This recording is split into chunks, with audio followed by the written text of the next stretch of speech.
there is 3 ways to learn. There is an easy way to learn.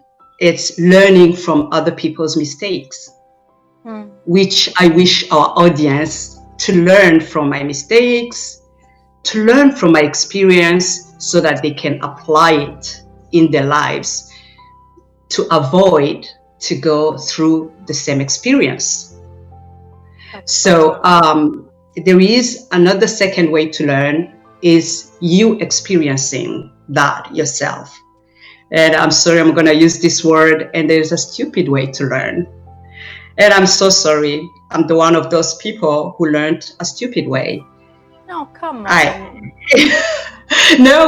Because there was people close to me. I saw like what happens when you marry without preparation. When you go when you drive, when you have to go get your driver's license, you just get your learners. And here it's 3 steps. You get your learners, you keep it for a year, and then you go for your G2 here in Canada, and then you go for your full license. It's the same thing for marriage. It is the same thing for marriage. So what I'm hearing you say is that there were some early signals. Oh my goodness, I had a lot of red flags. Yes. So, and one of them you just mentioned is a friend that gave you some warnings, but because to your analogy of the learning lessons, so you had some kind of theory stage that you had to pass before, but you kind of said, nah, not with me, maybe others, I'm the exception. And it can happen to other people. Not me, right? Not That's me. what we think sometimes, right? Okay. Yeah, that's what we think. Yeah, that's what we think, and that shows immaturity.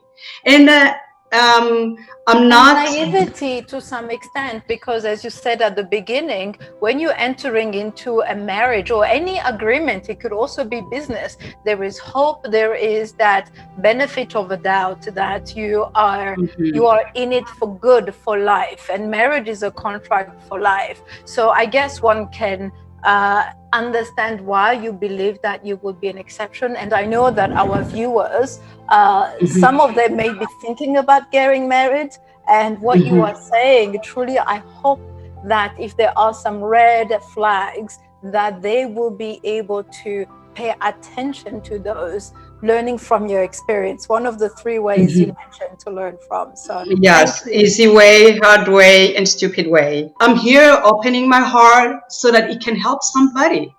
I just don't want people. The divorce and strife in marriages, it's a pandemic.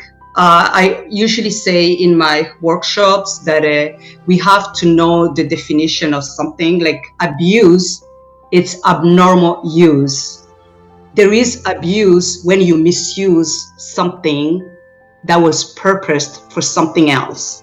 That's right. Like if I have a cup of water, it's for water. It's for using it to drink water. I can't use that same cup that I use to drink water to clean a clogged sink. Do you understand? Do you get that? I don't want that visual in my head now. I'm a kind of visual, and I strongly believe some of our audience are, So I was expecting to be loved. I was expecting to be taken care of, and there was misuse of the cup. Most of us women, you don't know what to submit to, because the husband or your spouse, and I would say for women, because submission is required of women, you can't submit to somebody who doesn't have a mission, who doesn't have a vision, because submission is under mission. Like encouraging men, before you get married, just have a picture, vision, how you want your home to be. Have a mission. Don't just require of your spouse to submit when you don't have a mission. In a marriage, is two imperfect people. If you want the lady, your spouse to be submissive, then have a mission, have leadership, have a vision before you get them along.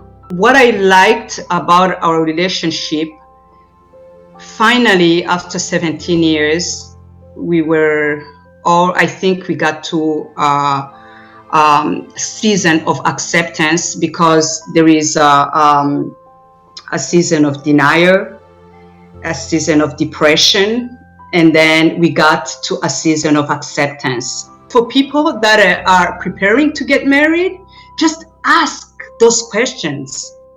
How many kids are we gonna have? Where are we gonna live? They're very important, particularly for us, for Africa. And I remember the statistics, how Africa is so young. More than half of our continent is very young. So you sharing this is so powerful, because I hope that now the youth will get to have that wisdom of asking their spouses, hey, where are we going to be in 3 years, 5 years, 10 years from now? So that you can walk together that path. So thank you for sharing it. A lead cause of divorce, it's finances. It's a huge thing. What I didn't know, if you don't have the right credit score here in Canada, you can't buy a house, you can't buy a car, you can do nothing. Those are the things you should consider. So clearly, do your due diligence. So I'm going to convert that into a contractual agreement in business. So you do your due diligence before you get into any merger or acquisition, or before hiring someone, you do background checks. Divorce can be very costly, right? I was looking at North America, where you are. I think the average costs for a divorce is $15,000. So for basically the divorce to be settled, that's the average cost. So I can imagine, in our African cultures or environment, it will be less. But here is another thing as well. If you don't make the right choices, you may actually lose whatever you have saved so hard or worked so hard to get. And I'm giving you an example that I saw today when I looked it up. Jeff Bezos, heard, his divorce settlement is the highest in history. 35, some people say 36 or 38 billion. Yeah, I know. Amazon, the supposedly wealthiest man right now, his divorce settlement was over $35 billion. And you know what $35 billion is, Samara? It is at least the GDP of 3 East African countries. I know. So, to your point, doing your due diligence can not only save you, emotional heartache, mental, illnesses, but clearly finances as well. So thank you for shedding so much light on that. It's easy to help somebody who's open. So I encourage people to open up, especially men. Yeah. Do you know there's a lot of abused men? I didn't know that. But men are likely to be, to keep everything, to internalize everything. So, and in our culture too, they encourage people to just internalize everything, and that makes you vulnerable to other abuses. Like you are abused by your spouse and you internalize everything, and there is you lose your identity.